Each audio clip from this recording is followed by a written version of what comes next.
se você ficasse trancado num hotel abandonado com uma criatura sedenta por sangue, o que você faria? Com certeza a primeira coisa seria deixar o like e se inscrever no canal. Aqui é o Drake, e nesse vídeo do Derrotando Filmes, iremos acompanhar os Creepers tentando sobreviver e escapar de um monstro demoníaco sinistro. E eu vou apontar os erros cometidos, o que você não deveria fazer e tentar tomar as melhores decisões para derrotar a encarnação do mal em Não Entre. Essa galera vai descobrir que farmar views em um lugar abandonado é o jeito mais rápido de virar conteúdo. Começamos vendo uma jovem se arrastando na escuridão, tentando fugir de onde está, porém ela não vai muito longe e é rapidamente encontrada por alguém. Após isso, nós vemos algumas imagens da planta do famoso Hotel Paragon, e ficamos sabendo que em 2 de setembro de 1980, o dono do Paragon recebeu vários milhões de dólares do mafioso Meyer Lansky para aumentar o tamanho do hotel. Algum tempo depois, a esposa do proprietário do Paragon foi encontrada morta, e ele próprio desapareceu, fazendo com que o hotel fechasse as portas, e os milhões que o mafioso investiu sumissem. Nos dias atuais, conhecemos o casal Diane e Rick, que estão fazendo uma live no perfil da Creeper, e explicando que a missão do dia envolve pular de um trem em movimento e encontrar algo incrível e inimaginável. Após isso, o episódio 27 começa, e nós vemos que além dos dois, a Creeper também conta com o Vern e com a Cora. Os quatro se disfarçam de funcionários do metrô, e fecham um dos vagões para impedir que as pessoas atrapalhem o plano, e lá dentro eles liberam o JD, que estava escondido dentro de uma lixeira junto com as ferramentas. O problema é que uma senhora ignora os avisos, entra no vagão fechado e se recusa a sair. Por conta disso, a equipe apenas decide continuar com o plano, abre a porta do vagão, retira os disfarces e se joga do trem em uma área que parece ser de manutenção dos trilhos. Então eles vão para uma estação aparentemente abandonada, confirmam que a entrada está trancada, e a Cora faz um parkour para invadir pela ventilação. Aí ela abre a porta por dentro e todos conseguem entrar. Lá dentro, os jovens encontram várias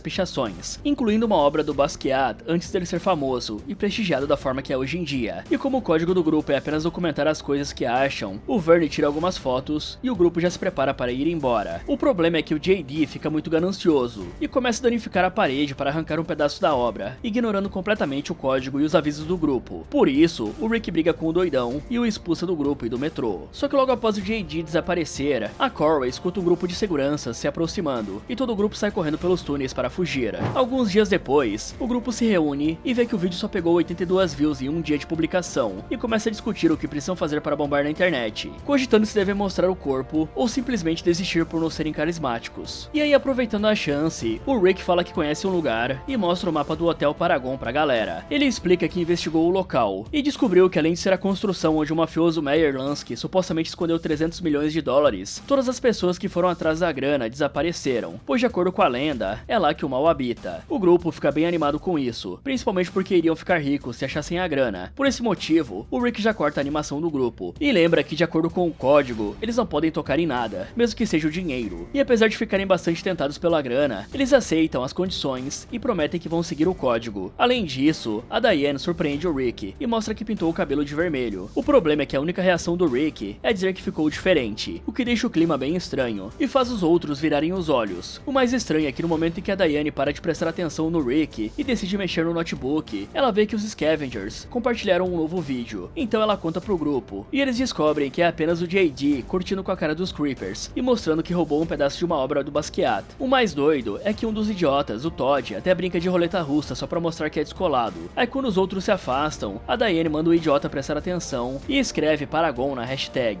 Algum tempo depois, o Rick está em um hotel de beira de estrada, junto com a Cora e o Vern, esperando a Diane chegar, já que ela está atrasada pra reunião e nem o Rick sabe onde está a namorada. Só que enquanto a equipe está conversando e esperando, com o Vern mostrando os docinhos especiais que ele come antes das missões, um homem desconhecido bate na porta e se apresenta como sendo jornalista de uma revista famosa chamada Vice. Por isso, a Cora se aproxima e fala que foi ela quem chamou o Frank, depois dele ter mandado uma mensagem. Por isso, o Frank é convidado para entrar e começa a questionar o grupo, o que deixa o Rick e o Vern um pouco desconfiados, pensando que o homem é um oficial disfarçado. De repente, a Diane entra no quarto e pergunta quem é o doidão. Então ele explica que é um repórter da Vice News e diz que está ali para acompanhá-los na invasão do Paragon, algo que ele ficou sabendo por meio daquele post que a Diane fez na rede social. Mas como eles estão querendo ficar famosos e ganhar mais seguidores, a Diane e a Cora acham que seria uma boa ideia levar o Frank junto. E apesar do Rick e do Vern discordarem, já que acham que o cara pode ser um policial, eles ainda aceitam ir com o Frank. Aí com tudo decidido, eles se preparam para ir pro hotel e descobrem que o Rick deu mole e esqueceu de trazer o galão reserva de diesel da van. Por conta disso, o grupo acaba tendo que ir todo apertado no carro do Frank, o que acaba sendo bem desconfortável pra Cora. Ok galera, logo de cara dá pra ver que esse grupinho topa fácil morrer por um vídeo, e eles já estavam tentando antes de chegar chegar no Paragon,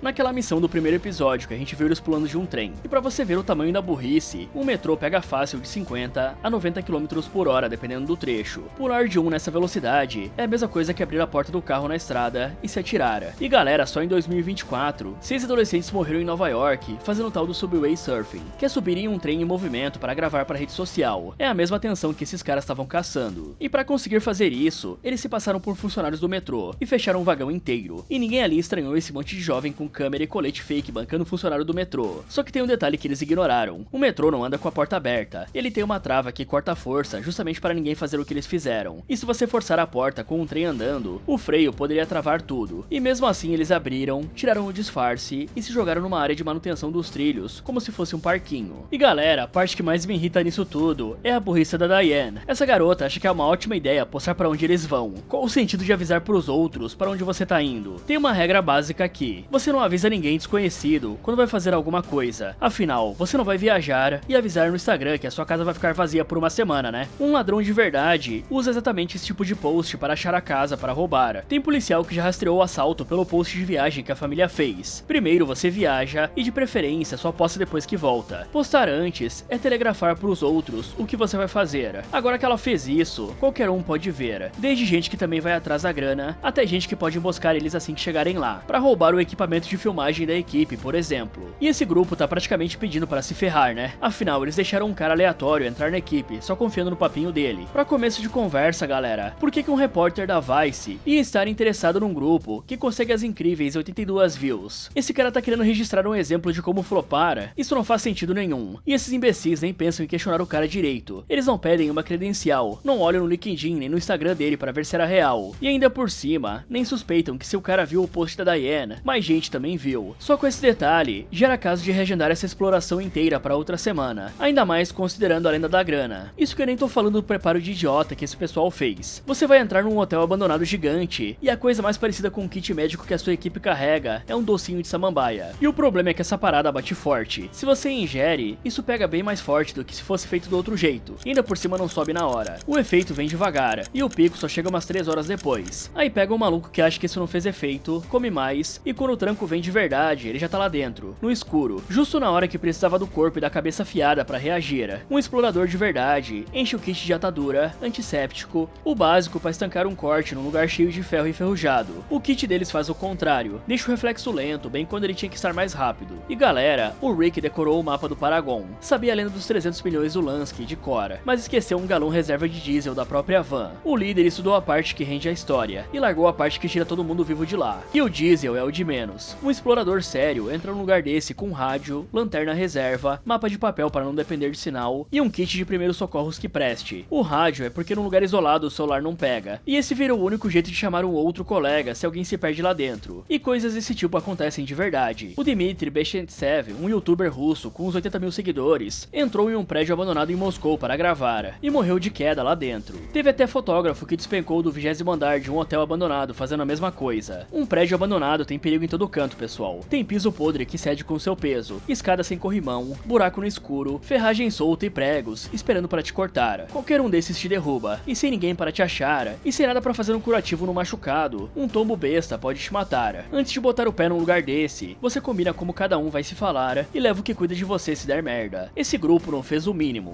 Algum tempo depois, o grupo chega ao destino, arromba o portão e entra no hotel. Só que quando estão na boca do túnel, eles percebem que o tempo está virando, e o Rick avisa que é melhor saírem dos túneis antes que comece a chover. E como não tem portas ou janelas para invadir, o Frank acaba indo junto com os Creepers. Então o grupo coloca os capacetes com lanternas e começa a caminhar pelos túneis escuros. Durante o trajeto, a Cora fala pro Frank que esse hobby que eles têm é bem divertido, quando não envolve qualquer tipo de bicho rastejante. O problema é que logo após ela falar isso, eles entram em um túnel estreito, em que precisam rastejar para conseguir passar. E no meio do percurso, uma onda de ratos vem pra cima deles, fazendo com que os jovens precisem proteger a cabeça, enquanto são soterrados pelos roedores. E como a Cora tinha acabado de falar que tinha pavor desses animais, o Frank se joga em cima da jovem e a protege da onda de ratos. Depois disso, o grupo sai do túnel e encontra uma porta de metal trancada e cheia de malas. Aí enquanto a Diane decide caminhar para encontrar outra entrada, a Cora simplesmente pega uma ferramenta e arromba a porta. Então eles gritam para avisar a Diane e entram antes mesmo da garota se juntar a eles. E aí como a Diane entra por uma parte diferente do hotel, ela já começa a fazer live e explorar o Paragon.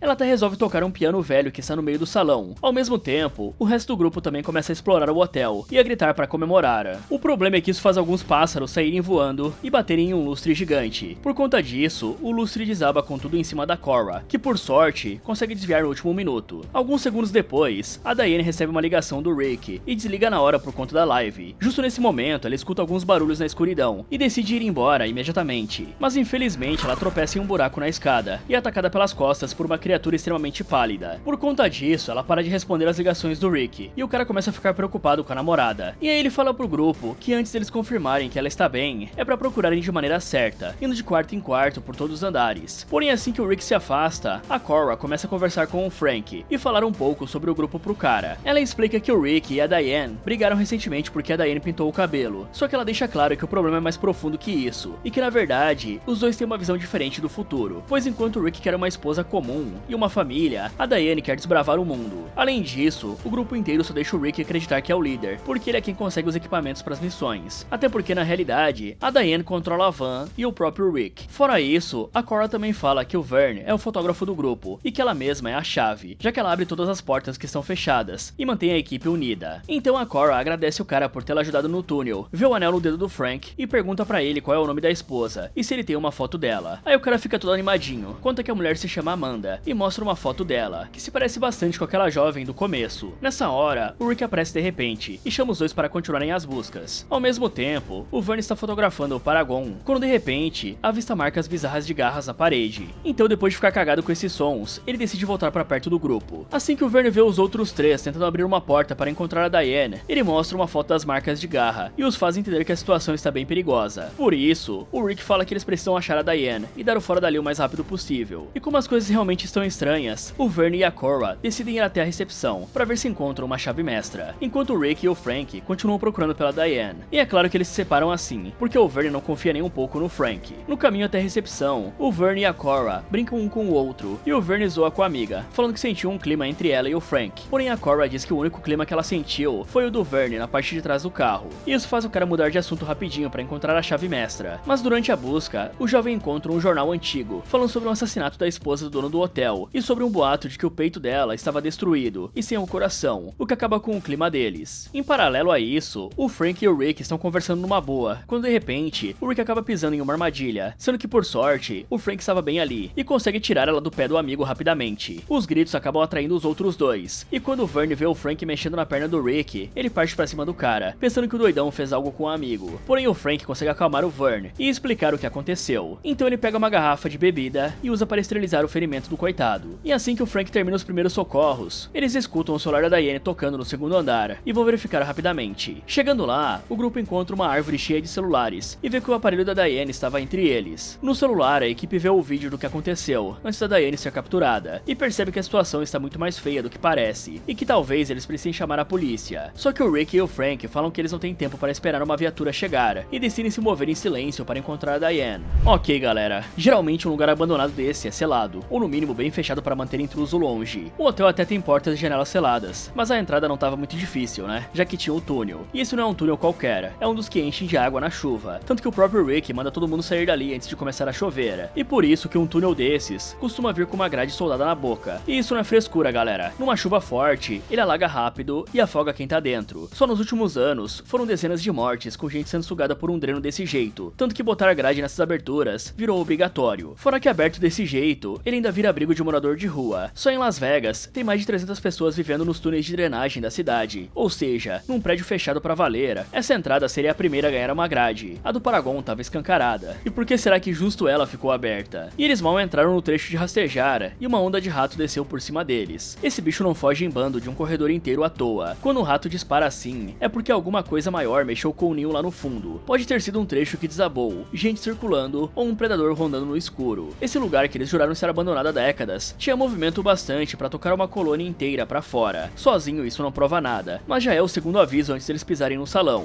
Agora encaixa as peças. Um prédio que blindou cada fresta deixou uma passagem inteira de pé, a bicharada fugindo lá de dentro, e ainda tem a história de que todo mundo que entrou atrás de dinheiro sumiu e nunca mais voltou. Pode ser um abandono mal feito. Vai ver quem lacrou o lugar nunca desceu no subsolo, mas também pode ser que alguém ou alguma coisa tenha deixado aquela entrada aberta de propósito, querendo que aparecesse gente lá. A gente já sabe que tem coisa, né? Mas eles não sabiam qual das versões é verdadeira, e é por isso isso que eles fizeram a pior escolha. Entraram tratando a porta fácil como sorte, quando isso é o tipo de coisa que você desconfia. E o que aconteceu com a Daiane parece azar, mas foi ela mesma que preparou o terreno quando decidiu fazer uma live ali dentro, fazer uma transmissão num lugar daquele e dividir a sua atenção pela metade. E isso é uma coisa comprovada. Tem estudo onde botaram gente pra andar na rua mexendo no celular, e a pessoa não percebia nenhum palhaço de monociclo vindo na direção dela, nem o dinheiro pendurado numa árvore no caminho. E quando o foco vai pra tela, o cérebro apaga o resto do ambiente. A pessoa perde o equilíbrio, tropeça mais e se machuca mais. Agora joga isso pra dentro de um hotel escuro, onde perceber as coisas rápido é o que te mantém vivo. A Daiane já tinha se separado e estava sozinha numa ala diferente do hotel, e ainda escolheu entregar metade da cabeça pra uma câmera. Ela praticamente se ofereceu pra cair num buraco, ou pro que aconteceu, ser pega sem nem ver. E é muita burrice largar o grupo pra abrir uma live sozinha num hotel abandonado. E ainda pior, quando o Rick liga, o único contato que ela tinha com todo mundo, ela recusou na hora pra não cortar a live. E na hora do ataque, a Daiane ainda larga a lanterna e a mochila e sai correndo no escuro, jogando fora justo o que dava pra ela enxergar pra onde ia. E o resto do grupo também não tava mais esperto, né? Eles estavam fazendo barulho bastante pra quase derrubar um lustre na cabeça da Cora, e nenhum dos jumentos estava percebendo o perigo que era aquele lugar. A regra é simples, galera. Num lugar desse, a câmera vai pro bolso no segundo que a coisa fica séria, porque a sua atenção inteira tem que estar no ambiente. A luz é a última coisa que você larga, e quando o grupo te chama, você atende na hora, porque aquela chamada pode ser a única forma de alguém te achar, ou de te avisar de um perigo que você ainda não viu. E quando alguém some num lugar desse, a primeira regra é simples. Todo mundo se junta num ponto só, e para de andar até entender o que aconteceu. Em exploração séria, de caverna ou de prédio abandonado, ninguém anda sozinho justamente por isso. E perder alguém do grupo é o sinal para reagrupar na hora, não para continuar. Os Creepers fizeram exatamente o oposto. Eles acabaram de perder a Diana porque ela estava separada do grupo, e a reação dos jumentos foi se quebrar em mais duplas e se espalhar mais pelo hotel. Até parece que eu tô assistindo Scooby-Doo, só que com um bando de idiota no lugar da turminha. Não interessa a desculpa que eles deram pra isso. O erro que fez uma pessoa sumir foi o mesmo que eles repetiram em dobro 5 minutos depois. E galera, esse prédio não parava de acumular sinais pra esses idiotas. Em pouco tempo, o Vern acha 2 avisos pesados, as marcas enormes de garra na parede, e um jornal velho falando de uma mulher achada morta ali dentro, com o coração arrancado. E é aqui que acontece o que eu gosto de chamar de viés de imbecilidade. Esses tempos eu comentei com vocês sobre o viés de normalidade, que é quando a pessoa subestima um perigo e age como se fosse continuar tudo normal, mesmo com o risco aparecendo. Tipo quem não sai de casa com a enchente subindo, achando que dessa vez vai dar certo. Só que pra cair nesse viés, o sinal ainda precisa parecer meio inofensivo e fácil de explicar. O que esses caras viram não tinha explicação inofensiva nenhuma. Você ver esses 2 sinais e continuar filmando para documentar já passou longe do viés de normalidade e virou o viés de imbecilidade pura. Quando o lugar te entrega 2 avisos desse tamanho, a única decisão que presta é dar meia volta e vazar enquanto todo mundo tá inteiro. Aí depois disso, o Rick tava andando e batendo papo com o Frank, quando pisou bem em cima de uma armadilha de urso. E essa armadilha nem tava escondida, galera. Num lugar desse, você anda com a lanterna apontada pro chão, vendo onde pisa, justamente porque o piso vive cheio de porcaria, como ferro velho, buraco e armadilhas. Mas tem uma parte pior que a imprudência. A armadilha de urso é mecânica, ela não brota do chão sozinha. Alguém montou aquilo e deixou armado para pegar algum trouxa. E convenhamos, tava no meio de um corredor, tem que ser muito idiota pra pisar bem em cima. Isso devia ter sido o estalo de que tinha alguém ou alguma coisa ali. E sim, o trocadilho com estalo é proposital. Mas tinha alguém ali fazendo os outros desaparecerem, exatamente o que o túnel já tinha sugerido lá na entrada. E como esse grupo de antas não levou nenhum kit de primeiros socorros, o Frank teve que limpar o corte do Rick com água que tinha ali. E o detalhe é que lavar o ferimento com água limpa é exatamente o primeiro socorro certo. É o que tira a sujeira e derruba o risco de infecção. Então o cara que eles juravam ser um policial disfarçado foi o único que fez o que o manual manda. E ainda bem que era água mesmo, porque se esse povo tivesse levado vodka para explorar um hotel abandonado, além de ser o auge da idiotice, ia jogar álcool numa ferida aberta, achando que esteriliza, quando na verdade só queima o tecido e atrapalha. E galera, o pior de tudo foi o celular da Diane naquela árvore, no meio de vários outros. Cada aparelho daquele é uma pessoa que entrou ali e não saiu mais. Guardar um troféu de cada vítima é coisa que serial killer faz de verdade. É o jeito de marcar que pegou mais um.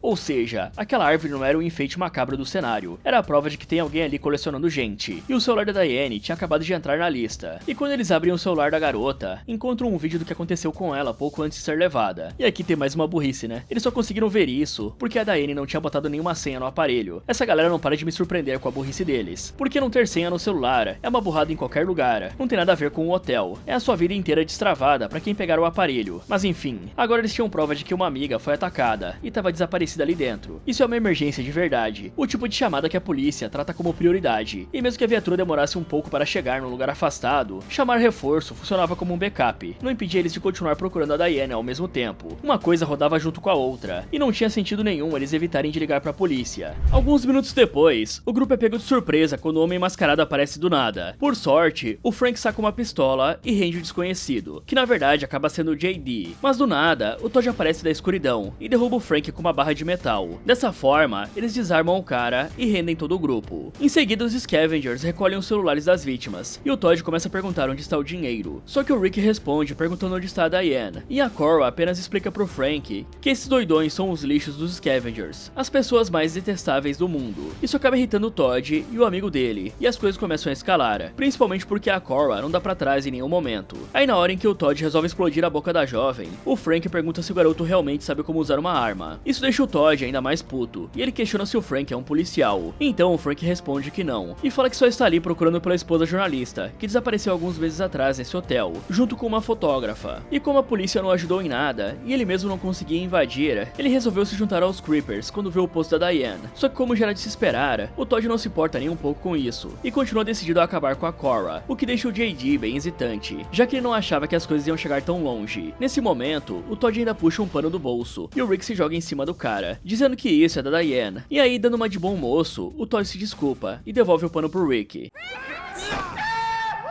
Vendo esse salto de fé sem feno, o JD reclama com o psicopata e fala que o plano era apenas assustar os Creepers. Porém o Todd bate no idiota e manda ele calar a boca caso não queira ser finalizado. E por fim fala pro Frank levá-lo até o escritório onde está o dinheiro. Então o Frank ri da cara do psicopata e explica que a planta do prédio estava com o Rick. Aí descobrindo isso, o Todd leva o resto do grupo para baixo para encontrar o corpo do Rick. Assim que chegam no andar de baixo, eles encontram aquele buraco enorme no piso e veem que tem um corpo do outro lado. Por isso o Todd pergunta quem quer ir na frente e o Verne se oferece na hora, com medo de que o psicopata force a Cora a fazer isso. O problema é que o Todd percebe a intenção do Verne e faz a Cora ir primeiro. Por sorte, ela mostra que é muito habilidosa no parkour e consegue atravessar sem problemas. Só que na hora em que a garota encontra o corpo jogado, ela percebe que não é o Rick e que na verdade essa pessoa já morreu faz muito tempo. Aí pra piorar ainda mais, o Todd atira no cabo em que a Cora tinha se segurado para atravessar o buraco e impede a jovem de voltar. Com isso feito, ele leva o resto do grupo pro outro lado. O estranho é que enquanto estão andando, eles escutam um barulho vindo de um quarto e decidem investigar para ver quem é. Lá dentro, a equipe vê um armário gigante e o Todd faz um dos capangas dele abrir. Então o jovem abre a porta, dá uma olhada e não encontra nada. O estranho é que de repente, uma mulher sai do meio das roupas e o Frank reconhece como sendo a Beth, alguém que veio com a esposa dele. Nessa hora, eles escutam várias batidas e a Beth fala que ele tá no teto. Tô zoando, galera. E sim que ele tá vindo. E que todos vão morrer. Ouvindo isso, o Todd manda os reféns se ajoelharem e ele e os capangas fecham a persiana e colocam um óculos de visão noturna. Após fazerem isso, eles começam a olhar em volta para ver se encontram alguma coisa. O problema é que de repente, os babacas olham para trás e veem que alguém falou o JD na parede. Então os dois veem uma figura pálida e muito alta se esgueirando na escuridão e metem bala nela até fazer a criatura fugir pelo teto. E eu disse que o bicho tava no teto. Depois de espantar o monstro, o Todd os chama para ir embora e ignora completamente o fato de que um deles finalizou a Beth no meio da confusão. Por isso, os dois dão uma última olhada nos que morreram e seguem em frente para achar o Rick.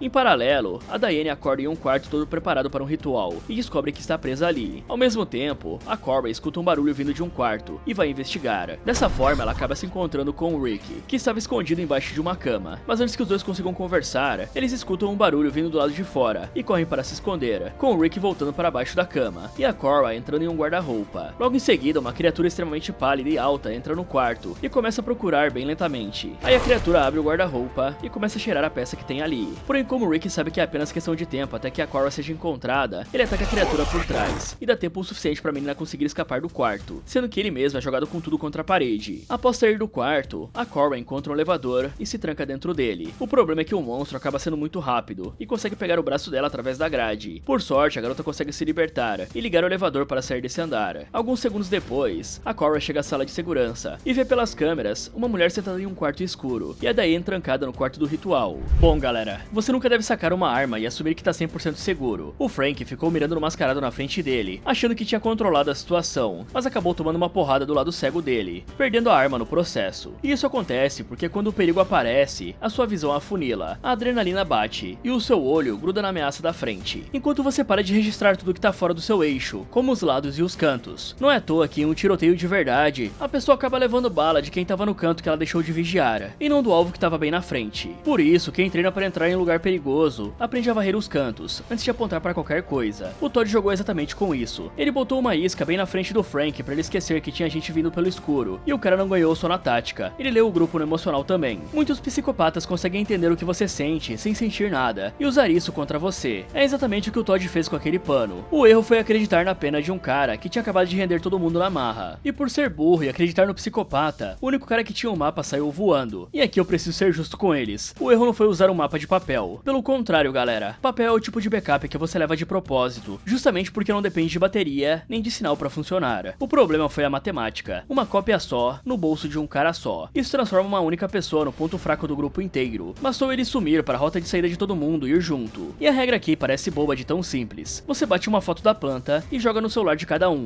e deixa uma cópia no ponto de encontro. Aí pode sumir um ou dois, que o caminho de volta continua existindo pro resto do grupo. Eles fizeram o contrário. Botaram todos os ovos num cesto só, e a galinha não sabia voar. Aí o resto do grupo ficou rendido. Mas dava pra eles tentarem pesar a cabeça do JD. Afinal, esse cara não parecia ser maluco igual os outros dois. Ele era um creeper expulso que entrou pros Scavenger, achando que ia ser só uma brincadeira de assustar os antigos colegas. E quando o negócio azedou, ele tentou falar na hora que esse não era o combinado. O problema é que isso fez o Todd descer a porrada nele. E galera, um grupo onde o líder força o pessoal a ficar junto, só precisa de alguém questionando ou semeando a discórdia pra tudo começar a ir pro chão. É por isso que o cara violento corre pra esmagar a dúvida na hora, antes que ela contamine o resto. O Todd não bateu no JD por raiva, ele bateu por medo daquela brecha. É claro que não dá pra reagir na força, mas dá pra mexer na dúvida do JD, dá pra concordar com ele, jogar a mesma pergunta pro lado do Mac e transformar um questionamento em dois, pra dividir a atenção do Todd. Valia a pena tentar. E depois, essa galera fez justamente o que não se faz contra um monstro que vive no escuro: apagar as luzes. Ainda por cima eles fecharam as persianas e botaram óculos de visão noturna, achando que iam encarar o bicho no terreno dele. Só que o óculos de visão noturna comum não enxerga no breu absoluto. Esse tipo de óculos não cria imagem sozinho, ele pega pouca luz que ainda existe no ambiente, tipo a claridade que entra de uma janela ou da rua, e amplifica até virar imagem. Por isso, fechar as persianas foi um tiro no pé. Eles cortaram justo a pouca luz que o óculos precisava, e o aparelho ficou tão inútil quanto o olho nu. Quem enxerga sem luz nenhuma é a câmera térmica, que lê o calor do corpo, e não era isso que eles tinham. Tanto que os idiotas ficam perguntando um pro outro se estavam enxergando algo, e é claro que a resposta é não. E aí veio a segunda burrice: sair atirando dentro de um lugar fechado e escuro é a receita do desastre. O barulho de cada tiro ali dentro te ensurdece na hora, o clarão cega quem puxa o gatilho, e com o alvo lá em cima no teto, e gente ajoelhada no chão, cada bala ricocheteia, e praticamente vira fogo cruzado. No fim, o monstro saiu sem um arranhão, porque os imbecis não sabiam o mínimo de um combate numa situação dessas. Agora lembra do cara que saiu voando lá atrás, o Rick? Pois é, dessa altura que ele caiu, era pra ter chegado lá embaixo, já com o atestado de óbito na mão. Os órgãos iam se esmagar no impacto, era pra esse cara ter virado patê. Só que aí entrou a famosa armadura do roteiro, e em vez de achar uma poça do que sobrou do amigo, a Cora encontra o cara vivo naquele quartinho. É por isso que daqui pra frente, eu vou chamar ele de Ezio, o Boss Titori, porque o Boss Titori aqui fez um salto de fé sem feno, e de alguma maneira sobreviveu, né? Além disso, a Cora também encontra várias fitas, e em uma delas, ela vê o dono do hotel dizendo que descobriu uma forma de se tornar mais do que apenas um humano normal, mas como a esposa nunca concordaria com aquilo, ele a finalizou a sangue frio, e comeu o coração dela. Enquanto isso, a Diane encontra um livro das trevas, e dá uma folhada nele. Assim ela vê a mensagem: Morgan, use esse livro com cuidado, ele pode te dar um grande poder, porém também pode te dar muito sofrimento. E dando mais uma olhada, a Diane descobre que o livro contém rituais para invocar o próprio Cramunhão e manifestar o poder dele, mostrando que além de ser perigoso, esse livro também é profano e maligno, pois ensina um ritual que pode transformar um humano em uma criatura mais poderosa. Só que para isso, uma pessoa precisa comer o coração de um mortal. Em paralelo a isso, o Todd e o Mac finalmente encontram o escritório do dono do hotel e o dinheiro do mafioso. Porém, enquanto o Todd foca em recolher a grana, o Mac olha em volta e descobre um cadáver com o peito aberto e sem o coração. Aí, achando isso sinistro pra caramba, ele desiste de ficar nesse local e corre pra fugir do hotel. O problema é que ele cai em uma armadilha e tem o pescoço cortado por um cabo. Nesse momento, o Morgan aparece para arrancar o coração do Mac, e logo em seguida ele volta pro escritório e tira o coração do Todd. De volta a Diane, ela encontra um ritual chamado a Cerimônia da Alma Sagrada. Nele é dito que a transformação completa de um homem em fera ocorre quando é oferecida ao capeta a união de duas almas que desejam ser uma só no fogo eterno. Nessa cerimônia, o Homem-Fera irá ganhar a vida eterna e o imenso poder das trevas. Assim que a Diane lê essa parte, ela vê o vestido de noiva no sofá e entende que está ali para ser parte da cerimônia. Mas bem na hora em que ela fala que não vai participar disso, a criatura demoníaca aparece atrás dela. Logo após isso, o Vern e o Frank escutam a voz da Cora vindo de algum lugar, e seguindo o som, eles encontram uma armadilha do cabo de aço e o corpo do Mac. Então, o Vern pega o rádio que está na mochila do Mac e começa a conversar com a Cora. A jovem explica que consegue ver os dois pelas câmeras de segurança e manda eles saírem dali e se esconderem porque o monstro está chegando. chegando. Então os dois se trancam dentro da cozinha e encontram algo para se defender. Além disso, a Cora também explica para eles que a única forma de escapar é por meio do elevador de comida. E como o motor está estragado, o Frank manda o Vern ir na frente e subir manualmente. Só que infelizmente, por conta da ferrugem, o Vern acaba demorando demais para conseguir subir até onde está a Cora. E quando o Frank finalmente consegue entrar no elevador e começa a subir, o Morgan arromba a porta da cozinha e entra no posto do elevador para perseguir o Frank. Vendo isso, o Frank manda o Vern pegar a faca e cortar a corda do elevador. E na hora em que o jovem faz o que ele mandou, o Frank se joga em uma entrada enquanto o elevador despenca no posto junto com o Morgan. Após isso, o Frank descansa um pouco e vai até a árvore dos celulares para pegar o aparelho da esposa. Nesse momento, a Cora entra em contato pelo rádio e fala sobre a pessoa que viu sentada no quarto escuro. Com isso em mente, o Frank vai até lá e encontra a Amanda sem vida e sem o coração. Então o cara se despede da esposa, cobre o corpo dela e se junta aos outros dois na sala das câmeras. Chegando lá, ele fica sabendo que o Rick não conseguiu escapar do monstro e fala que eles precisavam salvar a Diane. Aí ele vê que a criatura ainda está viva e decide ir sozinho atrás dela. Ao mesmo tempo, o Morgan chega no quarto do ritual e encontra a Diane vestida de noiva, segurando o livro das trevas. A jovem se aproxima do monstro com bastante calma, como se tivesse aceitado o destino. E na hora em que a criatura dá mole, ela bate no queixo dele com o livro e sai correndo do quarto. O problema é que após alguns minutos de perseguição, a Diane infelizmente acaba sendo capturada pelo Morgan. E na hora em que ela ia ser levada de volta pro quarto, o Frank aparece do nada e salva a garota se jogando lá pra baixo junto com o monstro. Dessa forma, o Morgan é empalado na árvore dos celulares e o Frank vai de base por conta da queda. E bom, pelo menos alguém aqui morre de queda, né? Logo após o Frank se sacrificar para acabar com o monstro, a Cora e o Vern usam um rádio para tentar falar com o cara e são atendidos pela Diane, que revela que infelizmente o coitado morreu junto com a criatura para salvá-la. Além disso, ela pergunta se o Rick está com eles e diz que está na hora de sair desse inferno. Aí os dois começam a achar várias maneiras de falar o que aconteceu, sem dizer diretamente que o Rick morreu. E como a Diane se recusa a acreditar nisso, ela vai correndo até o quarto onde o namorado salvou a Cora e encontra o Rick jogado no chão sem vida. Só que não, né? Porque na verdade esse cara é um super-herói e ele acorda do nada e fica surpreso em ver a Diane. Nesse momento, o Vern e a Cora também aparecem ali e os quatro amigos se abraçam,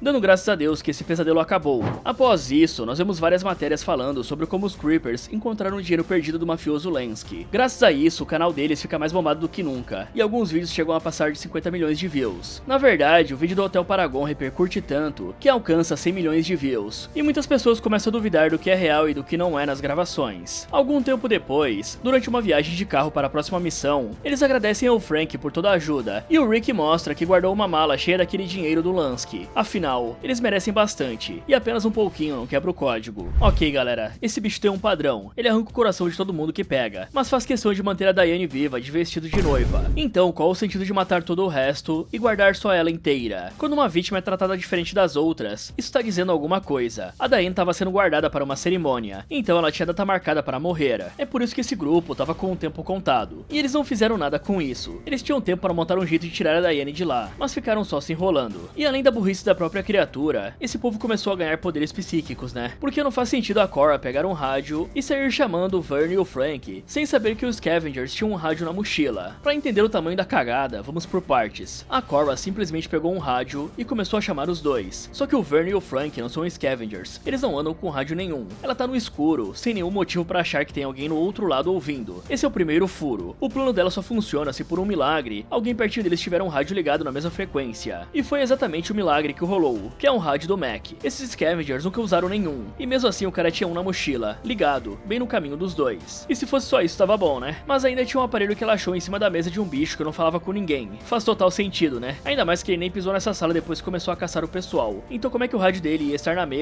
mesma frequência do rádio dos Scavengers? Então a garota praticamente viu por uma câmera que não tem som, um rádio dentro de uma mochila. E galera, na hora que eles estavam fugindo, o Morgan nem tinha entrado na cozinha, ele tava tentando abrir a porta, e a saída deles era aqueles elevadores de carga. Então o tempo que a porta aguentava era praticamente o tempo que eles tinham pra subir e sumir, e eles ficaram agindo como se tivesse tempo de sobra. O Frank parou pra um papo sobre a esposa, e o Vern lá em cima, em vez de puxar a corda, só ficou olhando e choramingando. Se os dois puxassem a corda juntos, o Frank ia subir bem mais rápido e ficar fora do alcance antes do Morgan entrar. E galera, esse corte que teve no final ali foi simplesmente preguiça, pressa pra terminar, ou eles não tinham ideia de como fazer essa garota se vestir de noiva sozinha. A Diane fala que não vai participar, aí simplesmente corta, e na cena seguinte ela tá de vestido esperando o bicho. E o final inteiro é praticamente isso, né? Tudo que dava trabalho o roteiro resolveu cortando ou no chute. A única jogada que prestou é que a Diane usou a regra do bicho contra ele, fingiu topar o casamento para abrir uma brecha e fugir. O resto foi sorte e milagre, até porque a morte do Morgan dependeu daquela árvore de espetos convenientemente plantada lá atrás, que ficou bem na trajetória da queda, né? Com o Frank caindo junto, sem plano nenhum. E esse bicho tava arrancando o coração de todo mundo só numa porrada. E com o Rick ele virou um massagista, né? O Frank morreu de queda, o Rick sobreviveu a um ataque frontal e também aquele salto de fé sem feno que ele fez, né? Eu até tenho uma teoria porque que esse moleque sobreviveu. Ele é a cara do Kevin Bacon, só que mais novo. E ele fez o Sebastian Shaw lá no X-Men First Class. Já dá pra ver o passado do vilão, né? O cara é praticamente indestrutível. E de tudo que esse filme fez de cagada, o monstro foi o que mais fez sentido. O ritual dele tem uma trava clara, e ele seguiu essa trava à risca. Arrancar o coração dá poder, essa é a parte mais fácil. Mas virar a fera de vez, a transformação completa, só rola se a outra alma quiser a união. E a vontade não dá pra arrancar do peito igual o coração.